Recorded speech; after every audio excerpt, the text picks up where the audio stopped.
Last video, I tried to answer the question of what makes a great musician.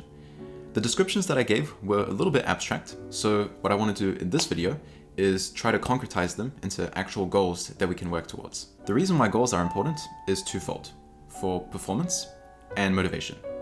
The field of goal achievement and performance research has been active for decades, and the findings are very clear. Those who set specific and challenging goals outperform those who don't. There's a ton of research on why and how goals are beneficial to performance, and it can be summarized into three main ideas. They require effort and attention, they increase persistence, and they help motivate the creation of appropriate strategies or pathways that will help reach them. In her 2016 book, Angela Duckworth makes the case that mastery, expertise, whatever you want to call it, comes from grit, which she defines as an effort towards a passion sustained over years. It's about working towards the same purpose or goal for a long time. One of the core takeaways that I got from the book is the idea that all of your goals need to culminate into one overarching goal. You have limited resources, so if you have conflicting top-level goals, then your energy is going to try to go resolve them instead of actually working towards them. With our one top-level goal, we can organize every other goal into a hierarchy. The further and further down the hierarchy we go, the more specific the goals become. What that means is that they need to be expressed either in quantitative terms or as the completion of a task. Here's my goal hierarchy. It's organized into subheadings and lists, and the reason for that is because I can't justify the amount of time that it would take to make them look nice. So that's just how it is. If we go down that hierarchy, you might notice that some of these goals are not that specific. That's totally normal, because the idea is that the very specific goals will be set day to day during practice. It's what Anders Ericsson calls deliberate practice. What I do is I set weekly goals, targeting different areas of improvement, and every day when I practice, I will tackle those goals. This helps with goal proximity. It makes me feel like I'm actually making progress towards something as opposed to working to the top of the mountain.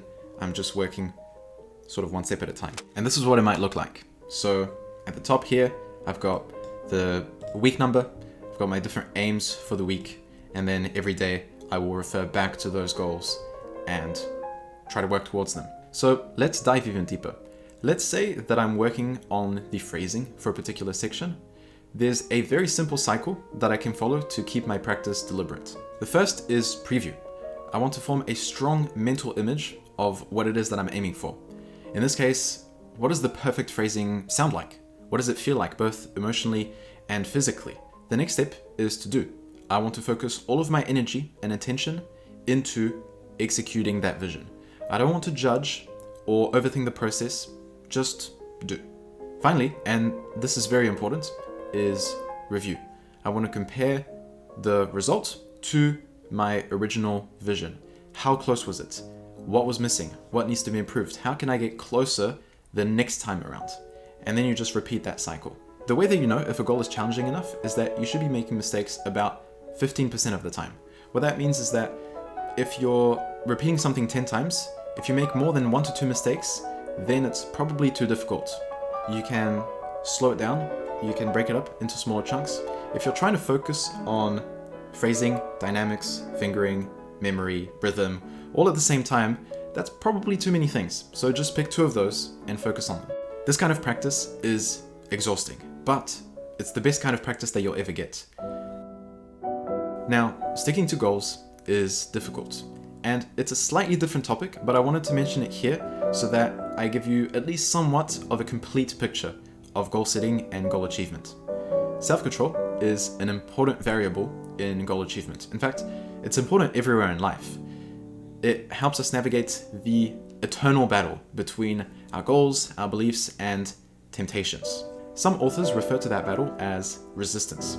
In my experience, when I feel resistance, it can go one of 2 ways. I can either get distracted, give in to temptations, look at social media, get entertained, and ultimately lose the battle to resistance. Or I can pay attention to it, and then it will either naturally go away, or I'll get so bored that I want to go back to practice. Like all thoughts and feelings, you'll find that resistance is fleeting, but only if you pay attention to it, give it time to pass naturally, and don't get distracted.